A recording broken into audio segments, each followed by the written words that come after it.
വിശുദ്ധ പൗലോസ്ലിഹ തിമോത്തിയോസുകാർക്ക് എഴുതിയ രണ്ടാം ലേഖനം 1-ാം അധ്യായം 6 മുതൽ 14 വരെയുള്ള വാക്യങ്ങൾ. എൻ്റെ കൈവയ്പിലൂടെ നിനക്ക് ലഭിച്ച ദൈവിക വരം വീണ്ടും ഉജ്ജ്വലിപ്പിക്കണമെന്ന് ഞാൻ നിന്നെ അനുസ്മരിപ്പിക്കുന്നു.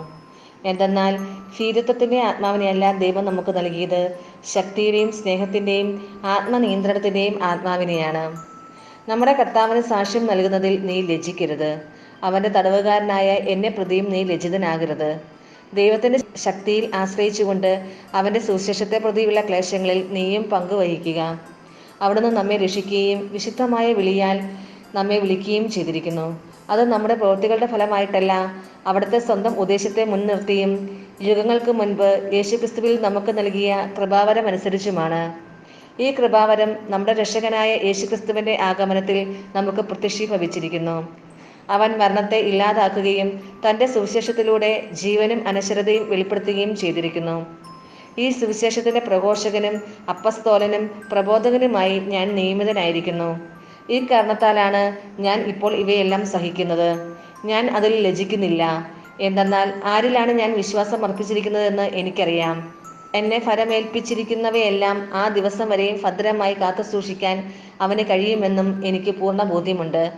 എന്നിൽ നിന്ന് കേട്ടിട്ടുള്ള നല്ല പ്രബോധനങ്ങൾ യേശുക്രിസ്തുവിലുള്ള വിശ്വാസത്തിലും സ്നേഹത്തിലും നീ അനുസരിക്കുക, മാതൃകയാക്കുക. നിന്നെ ഏൽപ്പിച്ചിരിക്കുന്ന നല്ല നിക്ഷേപങ്ങൾ നമ്മിൽ വസിക്കുന്ന പരിശുദ്ധാത്മാവിൻ്റെ ശക്തിയാൽ കാത്തു സൂക്ഷിക്കുക.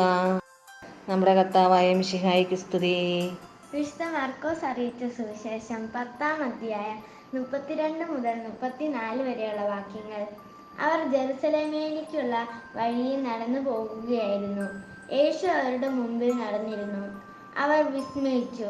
അനുയാത്ര ചെയ്തിരുന്നവർ ഭയപ്പെടുകയും ചെയ്തു. അവൻ 12 പേരെയും അടുത്ത് വിളിച്ച് തനിക്ക് സംഭവിക്കുവാനിരിക്കുന്ന കാര്യങ്ങൾ പറയാൻ തുടങ്ങി. ഇതാ, നമ്മൾ ജെറുസലേമിലേക്ക് പോകുന്നു.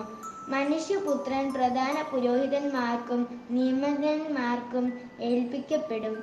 അവർ അവനെ മരണത്തിന് വിധിക്കുകയും വിജാതീയർക്ക് ഏൽപ്പിച്ചു കൊടുക്കുകയും ചെയ്യും. അവർ അവനെ പരിഹസിക്കുകയും അവൻ്റെ മേൽ തുപ്പുകയും അവനെ പ്രഹരിക്കുകയും വധിക്കുകയും ചെയ്യും. 3 ദിവസത്തിനു ശേഷം അവൻ ഉയർത്തെഴുന്നേൽക്കും.